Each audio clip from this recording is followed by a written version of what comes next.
Inclusion starts for us before the students even arrive at school. We do extensive work with the partner primary schools to ensure that all the information about students has been transferred to us, to ensure that we have resources and facilities ready for students before they arrive at the school, to ensure that the students have visited the school before they actually start here as a full-time student, and to make sure that all our staff are aware of what those students need to ensure that they progress in their lessons. So it's making sure that every student in every lesson is involved in the work, making sure that I'm aware of each individual's needs, and making sure that when I plan lessons, I cater for every single need, whether it be to extend the higher ability and make sure there's open-ended questions for them, and supporting the lower ability as well, and then making sure obviously the middle ability they're able to access all the work so that every student can progress in the way that they should. I will use the whiteboard every lesson, the interactive whiteboard. So I will have a task which will be things like identify. So it's differentiated for the lower abilities. So they can literally go, okay, that's a nucleus. Click, drag nucleus over to that part.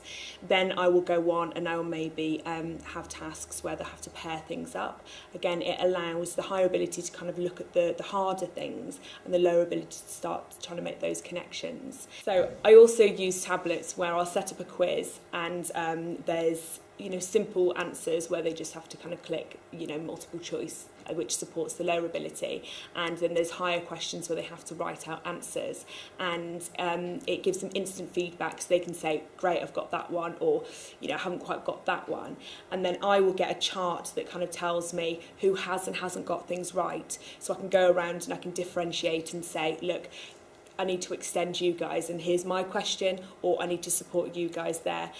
So I differentiate in that way as well using the quiz.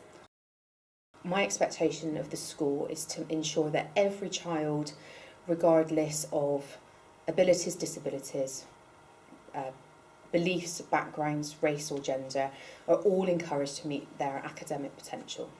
My son's joining secondary school Bedminster Down in September this year, and he's completely different from my daughter in respect that he has autism and learning difficulties. Bedminster Down have been able to accommodate this into the transition period. They've got a very open door policy with me as a parent, and they've arranged for him to have additional induction days at the school.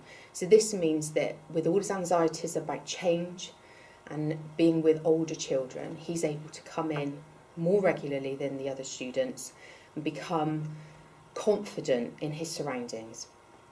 On top of that, he's going to be invited to go to a summer school camp. So it's the first week of the summer holidays.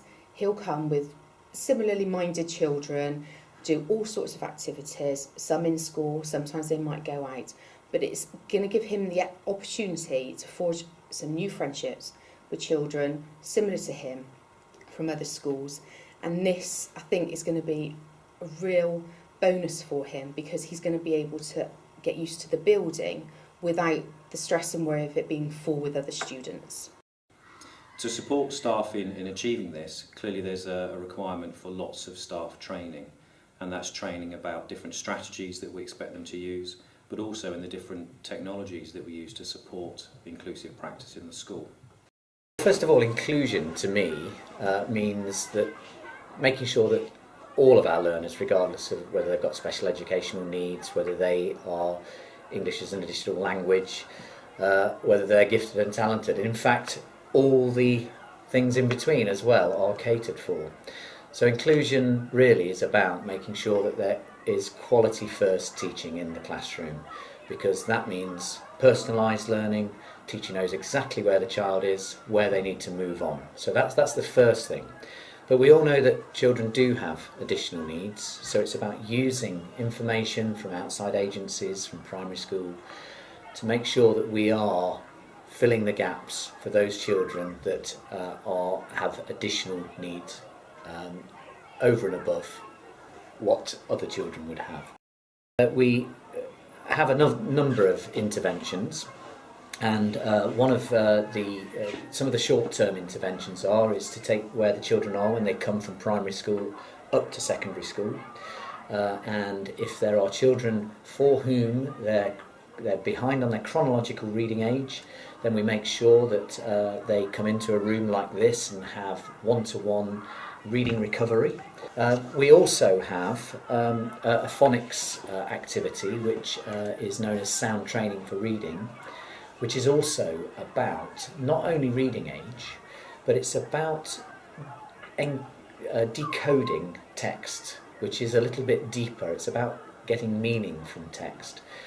And that's been something that's been really successful, because what we find is that a lot of children seem to have an understanding in a particular subject, but then when they go into an exam, they fall apart because they are met with unfamiliar language. And what this phonics program does is it decodes or gives them a way of decoding longer words. It gets them to look for stems in words with meanings, and so that they then have the skills to understand or have a good stab at what new words mean, and it gives them a lot of confidence. What we found is that the reading age in 6-week 1 hour interventions a week, so 6 1-hour interventions, reading ages have improved by sometimes up to 5 years. I mean, it is absolutely incredible. And when we've interviewed students, they've also shown that they are a lot more confident and have said they're more confident with meeting new words. It's also about looking at one of the scoreboards that we've got, so personalised scoreboards, which look at the areas where the children are falling behind, and is focused then on, our intervention is then focused on those areas that they are particularly weak at. So it's again about using the information to fill those gaps. We use a web-based seating plan programme which takes information from SIM, so it has baseline data, it has whether the child is pupil premium, so from whether they're from a poorer background. It will have whether they're gifted and talented, whether they've got special needs, automatically flagged up, and you can set that out for your classroom, which you can update regularly. But it means that the first time you go into your classroom, you've got a photograph of the child, you've got a list of their strategies that work well for them, so that's a really powerful thing to start off the school year with. One of the other important aspects of education in secondary school is curriculum, and making sure that we've got the curriculum right for a particular child.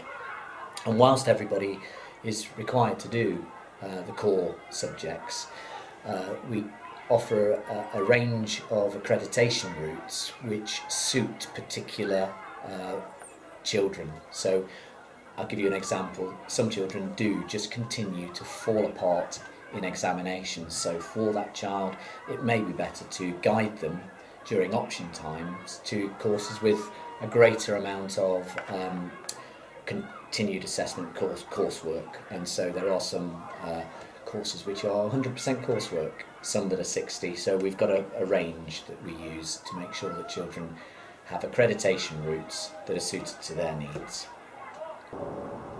This place is called the Lamp, which is our alternative provision, which we set up to include students who find school difficult for whatever reason.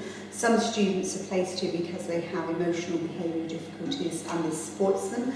It's been particularly useful for children who are school phobic and found attendance really difficult, and therefore we set up reintegration packages as a step back into school. We also use it as a way of avoiding fixed term exclusion, so instead of students going home and having a couple of days off, they are here and they work on the behaviour that led to the exclusion, and again a package in place for them to come back into school. We also do small group work here for students who work on positive behaviour, aggression management, resolutions, so there's a range of packages that could be provided.